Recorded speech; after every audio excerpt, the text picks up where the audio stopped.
Yang pertama dihisab pada hari kiamat itu apa? Sholat. Yang pertama dihisab itu adalah sholat. Dalam hadis yang diriwayatkan oleh Abu Dawud dan Tirmidzi dan Imam Nasa'i dari Abu Hurairah radhiyallahu taala anhu, Nabi alaihi salatu wasallam bersabda, Inna awwala ma yuhasabu bihil abdu yaumal qiyamati min amalihi salatuhu. Dari semua amalan manusia, semuanya, yang pertama dihisab itu adalah sholatnya. Engkau haji, engkau sedekah, engkau umroh, engkau puasa, engkau berzikir, engkau beristighfar, engkau menyambung silaturahim, engkau berbakti sama orang tua. Apa saja yang engkau amalkan dalam kehidupan ini, yang pertama akan dihisab sholatuhu, sholat. Lalu kata Nabi alaihi salatu wasallam, fa in saluhat faqad aflaha wa anja. Kalau sholatnya benar, maka dia telah sukses dan telah berhasil, nggak bakal berantakan hidup. Wa in fasadat faqad khaba wa khasir. Tapi kalau ternyata rusak sholatnya, maka dia merugi dan sengsara hidup.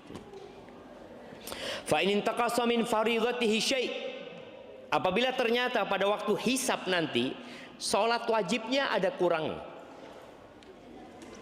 Bicara kurang ini para ulama mendetailkan, boleh jadi jumlah sholat wajibnya yang kurang karena dia pernah tidak sholat, atau sifat sholatnya yang kurang sempurna. Sholatnya kalau dihitung dia sholat selama 50 tahun, jumlah sholatnya pas 50 tahun. Kalau dia sholat sejak umur 7 tahun, anggap ketika anak-anak, atau umur 10 tahun, atau umur 15 tahun ketika dia sudah baligh, itu dihitung sholatnya full. Dia nggak pernah meninggalkan sholat sama sekali. Tapi ternyata kurangnya bukan di jumlahnya, kurangnya di kualitas sholatnya. Maka ketika ada kekurangan, Allah Azza wa Jalla berkata, unzuru hal li abdi min tatawwu'. Lihat, perhatikan, apakah hambaku ini punya sholat sunnah? Ada sebagian kita yang sholatnya cuma sholat wajib ya, nggak pernah sunnah sama sekali. Boleh jadi wajibnya tadi secara kualitas banyak kurang. Ketika dilihat nggak punya sholat sunnah orang ini, ya sudah ditulis kurang, nggak bisa disempurnakan. Tapi kalau dia punya tatawwu, fayukammal biha man taqasa minal fardhah, maka kekurangannya itu akan dilengkapi dengan sholat-sholat sunnahnya tadi. Maka berusaha jamaah kita untuk punya sholat sunnah. Ahibati fillah, dari semua perintah yang Allah tetapkan untuk hambanya, ternyata yang dilakukan rutin dalam sehari 5 waktu, dilaksanakan dalam semua kondisi.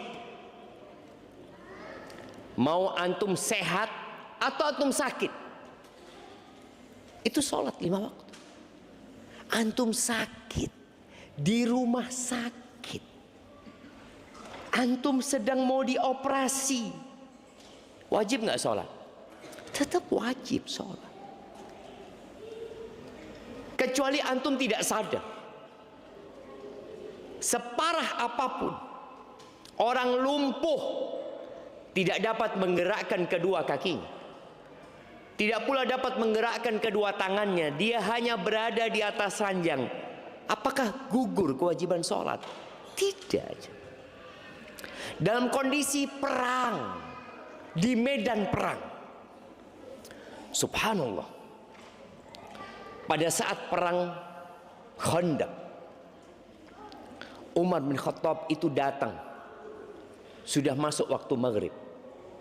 Dia mengatakan kepada Rasul sallallahu alaihi wasallam, "Ya Allah, ya Rasulullah, semoga Allah memenuhi perutnya orang-orang musyrikin itu dengan api," kata Umar bin Khattab. Mereka membuat kita ketinggalan sholat asar. Bayangin, ini perang karena mereka penjagaan parit dan musuh terus menyerang. Sholat khauf tidak mungkin dilakukan karena jumlah pasukan sangat sedikit. Maka subhanallah, pada waktu itu Umar sampai ketinggalan sholat asar, maghrib.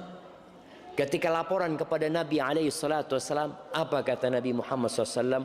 Wallahi ma sallainaha. Demi Allah, kita belum ada yang sholat. Nggak ada yang sholat pasukan itu yang bersama Nabi SAW. Itu satu kejadian. Kejadian lainnya, mereka sholat zuhur, asar, maghrib, isya di waktu isya. Kondisinya mencekam dan menakutkan. Itu terjadi, tapi nggak ada cerita yang meninggalkan sholat. Dalam kondisi perang pun tetap wajib sholat. Nabi juga mendoakan buat orang-orang musyrikin agar Allah memenuhi kuburan mereka dan rumah mereka dengan api. Gara-gara membuat para sahabat jadi nggak bisa sholat. Tapi tadi kewajiban tidak gugur. Antum naik pesawat wajib nggak sholat? Wajib. Naik kapal laut wajib sholat. Naik motor tinggal berhenti antum naik motor. Tapi subhanallah, dalam semua kondisi. Anda ingat dengan cerita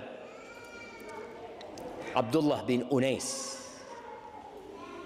Abdullah bin Unais ini dipanggil sama Nabi SAW setelah kekalahan umat Islam di perang Uhud. Ya Abdullah, kata dia, aku minta engkau membunuh satu orang, Khalid bin Sufyan al-Hudhali. Abdullah bin Unais ini nggak punya rasa takut, seorang pemberani. Nabi tahu, maka dia utus sendirian, nggak bawa pasukan, sendirian. Di mana dia ya Rasulullah? Dia sedang mengumpulkan pasukan untuk menyerang kota Madinah. Dia ada di dekat Arafah sana, di Mekah sana. Ana lupa nama lembahnya itu. Sifhu li ya Rasulullah, tolong engkau gambarkan buat aku seperti apa orangnya, karena nggak ada foto dulu jemaah. Nah, kayak gini orang nih, kau bunuh nih orang ini, nggak ada. Maka minta sifhu. Karena sebelum peperangan terjadi lebih baik provokatornya dibunuh, jadi korbannya tidak banyak gitu. Kata Nabi SAW, idza ra'aitahu, engkau kalau melihat orang ini, tajid fi nafsika kusya'rira, engkau akan merinding. Kata Abdullah, ya Rasulullah, aku nggak pernah takut sama orang gitu. Iya, tapi engkau kalau ngelihat orang ini, ka'annaka ra'aita syaitan, kau kayak ngelihat setan. Berangkat sendirian sampai ke tempat yang sudah ditentukan, yang sudah disebutkan sama Nabi Muhammad SAW, ketemu sama orang ini dan betul merinding. Abdullah bin Unais yang nggak pernah takut ngelihat orang ini, betul ini sudah kata Nabi SAW orang. Pada waktu itu sudah masuk waktu asar. Kata Abdullah bin Unais, aku sholat sambil jalan. Sambil jalan aku sholat karena takut kehilangan waktu asar. Jadi ketika menuju kepada Khalid bin Sufyan al-Hudhali ini, aku sholat sambil jalan kaki jemaah.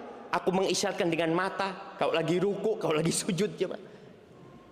Karena khawatir kalau dia sholat ketahuan. Kalau dia sholat boleh jadi sudah pergi orangnya.